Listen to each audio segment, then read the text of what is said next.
Hey guys, Nigel here with you again. Hope this finds you well. It's a lovely sunny afternoon on a Sunday before the bank holiday at Whitsun. So, right, thanks for all the comments in the last video. I did ask the question and you've responded very positively, and it seems that you do actually enjoy what I call the boring stuff. You like to see every single nut and bolt. So I guess that's the way we're going to carry on. So for those that don't like that, I guess you'll have to fast forward, I suppose. But it's no mean feat, eh? So today we're going to look at getting the front cover and the sump on. We get the pickup pipe on as well. I basically want to get the engine sealed up so that it's not affected by any dust or crap blowing around or anything, and then if we want to get on with something else we can. So to do that we need to use silicone. There is, at least I know of one error in the manual where they completely omit to tell you about this gasket. There's a gasket here. This is where the coolant elbow goes into the front of the engine here. So I've got there's a stud here and two M10 bolts that go in there. So this gasket's going to kind of hang on there. And what this gasket does, it seals. I've also got a couple of turbo manifold studs which I'm going to put in just to keep it in place. And basically what this does, this gasket seals. Obviously you've got a hole going through for the metal cover going through here, so you've got a rubber ring around here.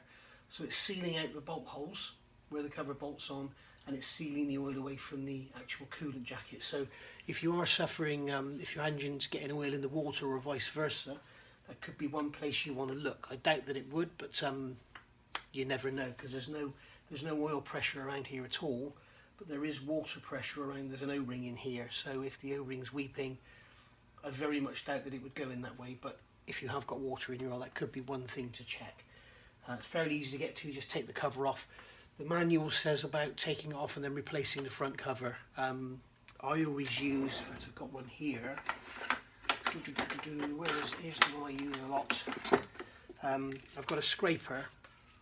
This is an ordinary putty knife, a paint scraper, and I've actually hardened the tip and then ground it down to a very sharp edge, and then I basically just go through and just cut away the silicone and let the cover fall off, rather than trying to lever it off and bend it off and everything, and then you don't have to replace it. You know, it's also, I think it's about 40 quid. They say the same with the sump, so it's about £80 you don't have to spend. So you know, that's what I've done. So got them off, they're all good, they're ready to go back on. They're all painted, they're nice and shiny. So that's what we're going to be doing in this video. We're going to get the front cover on, the oil pickup pipe and the sump, because I want to get this all sealed up. And then I'm going to have to stop, because obviously the sealant will ooze out around the edges, and I don't want to go touching it and smearing it everywhere, get it all over my clothes. So what we'll do is we'll do that, and then we'll call that a day for this video. So this might be quite a short one, without too much detail in, so some of you will enjoy that, eh? Right, so let's get to the bench and start to get some siliconing done, and we'll look at the shiny new bits. Okay, so here we've got the cover. This is the inside of the cover. The outside's quite nice, it's quite shiny, as you can see there. Looking pretty good. So a couple of things to note with this: when you put the silicone on, this leg that sticks out down here, don't put the silicone around like that. Make sure it goes around here, because the engine doesn't go like that, it comes and out. So I'll put a piece of tape there just to remind me. And also when you fit this cover, you need to align it around the crank. So yet again we need another special tool. This engine has more special tools than components, I think. And basically this is just a nylon ring I've turned up, so the bore matches the crank, the OD matches the actual front of the cover, so this is where the seal's going to go. And then I've got an M6 tapped hole in there just to pull it out. So that's going to basically pop in there like so. Okay, so that's in like that now. That fits in there nice and tightly. And then that will slide over the crank, and then when it's all bolted down, we take it out, and that means the crank is then aligned in that bore, so that when the seal goes in, it doesn't rip it to shreds. The black t-shirt is, sorry it's messing up the video, but it's just there to protect the paint, because I'm being a big girl's blouse. But there we go. So I've got to put some silicone around here now. I've got a brake clean around the engine, and then we'll get the cover on. You don't need to watch me silicone in, you know all about that. So I'm going to put a sort of 2.5–3 mil bead around. I'm going to go around each bolt hole, and then go from there. So see you in a minute. Okay, so there we are, the front cover on, and as you can see down here, I've got some masking tape. That's because when I actually came to fit this, I thought it was a little bit sloppy. I turned that bore slightly too big, so there's one layer of masking tape just to make it fit a bit better. So leave that on there for now. Now remember, we've got this gasket in here which the manual fails to mention. Make sure you do put a couple of studs in there before you fit the front cover, because if that goes sideways you're not going to be able to get it back. And the other thing is, there are 3 M10 bolts, 1, 2, 3, and these 2 here are actually going to hold on the front pulley accessory bracket thing. So it's good to have a couple of bolts handy. Wind these in. Okay, just make sure, and if they don't go in, just give them a wiggle and they will. All you're doing is just moving the gasket about before you tighten that bolt.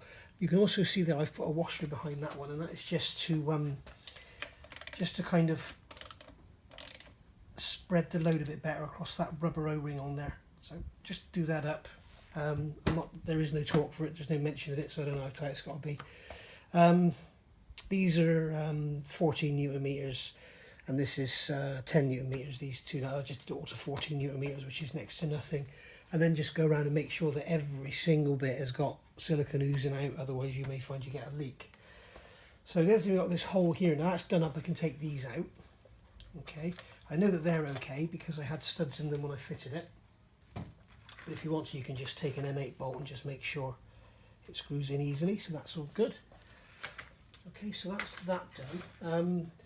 So now we've got this cover which goes over the fuel pump, and again you need a special tool for this. So I've made this one here, and it's got 3 Allen bolt heads in it that locate in those slots, so you can just turn it in, and I've tapped it and drilled a thread so I can put a bolt in there and just, you know, wind it in. This has got a rubber seal on it, which is obviously I'm reusing. So what I'm going to do, I've got some red rubber grease here, and I'm just going to put tiny smear of this red rubber grease around this, just to sort of allow it to slide on that new paint, and also help it a little bit to seal it. Remember, if you've got good breathers, it's under no sort of compression or anything. There shouldn't be any pressure in there. If you've got pressure in there and you get oil leaking from places like this, you've got a breather, or your engine's shot and you've got loads of blow by. So or this has just come loose, because it's just basically it's crap really, isn't it? It's a plastic disc which is screwed into a tin cover. Henry Ford would turn in his grave if they know what he did to his company. Right, so that's going to go in there. There is no particular orientation, so that's just going to slide into those slots like that, and then we can grab a ratchet with the right size socket in it, and then we can just turn that. That's it, it's in. That's it, it's done. And then I'm going to go around with a clean rag and just remove any excess grease. So there we go. Okay, so that's been drying now for a couple of hours, and I've actually been out down to Bristol, see my mother, give the Mustang a little spin. So there we go. I'm going to pull this seal out. I've got a bolt in there, as you can see. It's not a seal, it's a guide, isn't it? So that's there, that's all held in place, and then we can just take this masking tape off of the crankshaft. And make sure that's nice and clean. A clean part of this rag, and just go round and make sure there's no residue left on there. And if you remember from doing the rear crank seal, you know that you fit these seals dry. This is the new crank seal. Here, there's the part number. Came with the kit. What's the name?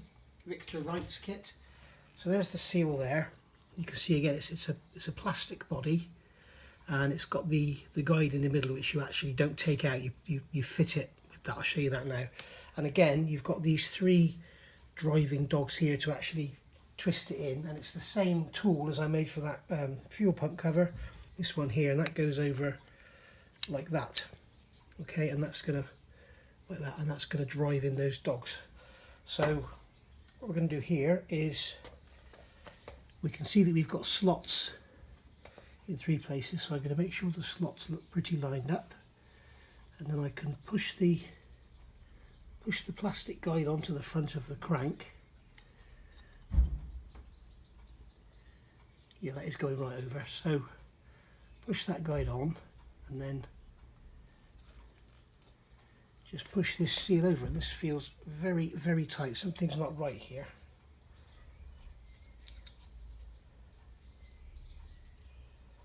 Okay, it's just tight. It is just naturally tight, so I'm going to push that on.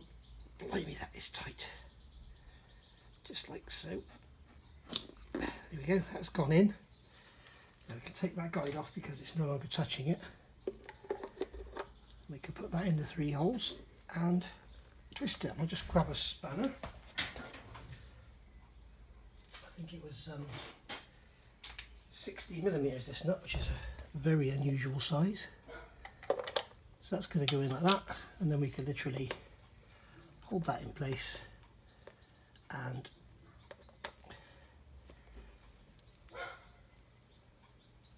turn it until it locks. That's it. It's very tight, and you can feel it come up to a stop. So there we go. So that's in like that. If you want to make yourself one of these, very, very handy tool. You need it for both of the seal and that cover. I'm just going to check.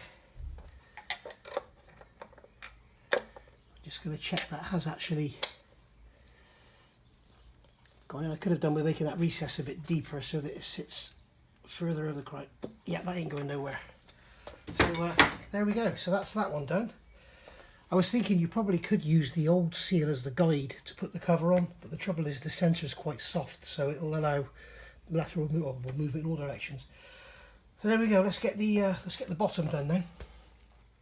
Okay, so here we are now. We've got the oil pickup pipe has to go on. That's going to go into the back of the pump and then get screwed into the sump. This is the engine here upside down. This is kind of inside the sump you're looking at now. So if you remember, I had this fiasco with this O-ring. I've decided not to replace it, just in case, because this O-ring that's on here is in perfect condition, and I don't need to worry about it leaking. But it's sod's law that if I use it, then if I use the new one, I'll need it for something else. So I'm just going to use this one. So I've put a nice coating of oil on there. I'm just going to put some oil on the inside of here as well, just to make sure nothing tears and it all goes together nice and easily. There we go. Just put it together slowly, let it do its thing. Okay, make sure it's nicely seated in there, not pinched or anything. And we've got these 2 bolts to go in. I'm going to put some thread lock on these and then wind them in. I think it's about 10 or 12 Newton meters. I'll get them in and then I'll tell you once I've done it. And there we go, guys. That's it fitted with the 2 bolts, thread locked, and they are done up to 10 Newton meters. I went to about 12, so just to make sure. But they're in there nice and solid. So let's move over to the sump. Okay, so here we are with the black t-shirt on again, and you can see we've got the sump nice and shiny, all painted up. So that's looking all good. It did actually have a couple of rust spots where the old paint was so thin. So it's all been done. It's been done with Carless S. And then the Carless RF16 gloss black, so shouldn't rust again, let's hope. So I've cleaned off this face. I've gone around it with a bit of Scotch-Brite. I've gone around with a clean rag with some brake cleaner on it. So now I've got to add the 3mm bead of silicone. I will go around with the bolt holes. In case anybody's wondering why I do that, it's so that if you get oil across the silicone around into that bolt hole, the oil will leak through your bolt. So I always go around the bolt holes just to make sure. And it's, you know, it's just a bit of extra protection really. And I am just going to quickly look at the engine and just check that we don't have any funny areas like we did before with the front cover. And it does look like everywhere that this goes is actually on metalwork on the engine, so we can just put a bead along the centre of here, and we're good to go. So I'll do that. You don't need to watch me put the beads down, so I'll do that, and then we'll get the sump on and bolt it all down. Just one thing, guys, before we do any of this. There's no mention of these in the manual at all, so if you do have the same as me, there are 5 studs and 11 bolts that hold the sump on. The manual says 16 bolts. So these are the positions of the studs. You've got one there, one on this corner here, one on the back corner there, another one on the back corner there, and then you've got one here on this corner. So they seem to have gone for corners, basically. So you've actually got 5 corners, and that's what they've done. I don't know why, probably because you've got a larger flange on the nut, I don't know. But and basically this one here, this one's like your guide. That's the smallest hole on the sump, is that one there. So there we go. So let's get it all down. Okay, there's a specific sequence to use on this for torquing the sump down, and what they say is to go to 7 Newton meters first, which is basically nothing. I mean, my torque rate doesn't even start till 8. So, and there's a sequence as well. So what I'll do is probably speed this up now, and then I'll show you. You can watch and see the sequence. So I'm just going to get this done to the sequence.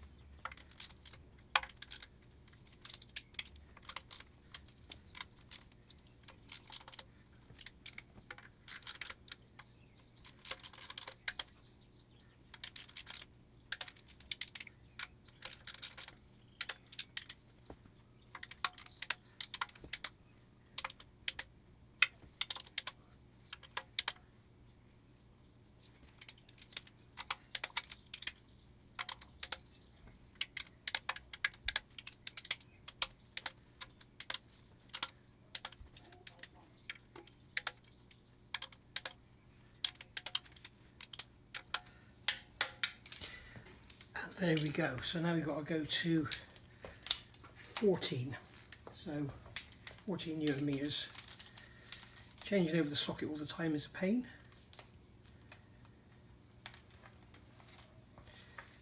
Okay, so here we go again.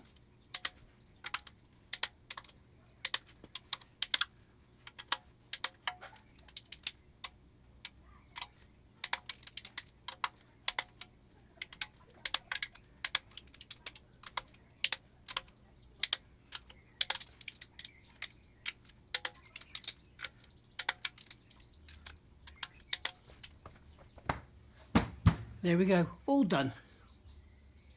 And one thing you need to make sure you do now so that you do not forget, because believe me you will, is put the sump plug in. I've also discovered that that funny O-ring that's in the gasket kit is actually for the sump plug, so now we know. And one other thing guys, if you're new to the Rover Pumas, if you change your oil, imagine this engine's upside down now, when you drain your oil, when you take the plug out, the oil doesn't go like that, it goes like that. Ask me how I know. You end up with oil all over your driveway. So best thing to do is when you're doing it, hold the bucket up to the drain plug and let the initial burst come through, because it sort of goes like this and then it sort of quickly comes into a downward drip. This has got to be tightened to 23 Newton meters according to the manual. Somebody asked me in the questions, why do I trust the manual's torque readers and stuff? Well, I do have a look from time to time, compare it to the Ford one, and they seem to all agree. So because that's that one in. So yeah, do that, fit it in, torque it up. Don't take the chance that you're going to forget, okay? You might put it in finger tight and forget, and then that's going to ruin your day when it comes out. Put it in properly, bit of lubrication on the rubber, torque it down, job done. Okay, you can forget about it then. I've also gone around and made sure there's a bead of silicone all the way around, there's no gaps. Any gaps, take it off and start again. Because you don't want to be finding an oil leak. Once you've got oil in there and leaking everywhere, it's a big clean up job. It's much easier just to do it now. So there we go. So I think what we'll do now, just to close this video off, I think we'll get the front sprocket on, seeing as we're doing shiny stuff, and you'll see how shiny that is as well. Okay, so I've got the front crank sprocket here. There we go. Once again, shiny, shiny, shiny. Something worth noting, when you look at this, you've got these 3 bolt holes, and then you've got this hole where there's an Allen key. That's actually, or Allen bolt, or Torx bolt actually, and that is actually holding the nose of the crank on. The nose of the crank is a separate part that comes off so that you can replace the timing gears, which is a good idea.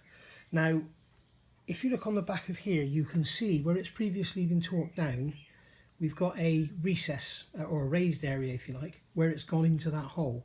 So make sure it goes back on the same, otherwise you might induce a little bit of wobble in your pulley. I mean, it's nothing really, but you may as well do it right. So that's going to go in there like that. Now I am reusing the old bolts, even though the manual says they should be replaced, because I noticed the transit boys don't replace the bolts. So it's good enough for them, it's good enough for me. They do a million miles, don't they? So so that's those bolts in. And then we've got the torque them up. Now you've seen, if you've seen my previous videos, you've seen the crank lock, the flywheel locking tool I made. So that's fitted now to the back of the engine. So these have got to be done up to, I think it was 45 Newton meters. 45 Newton meters. And then we're going to go for 120 degrees. So they're going to be bloody tight. So 1, 2, 3.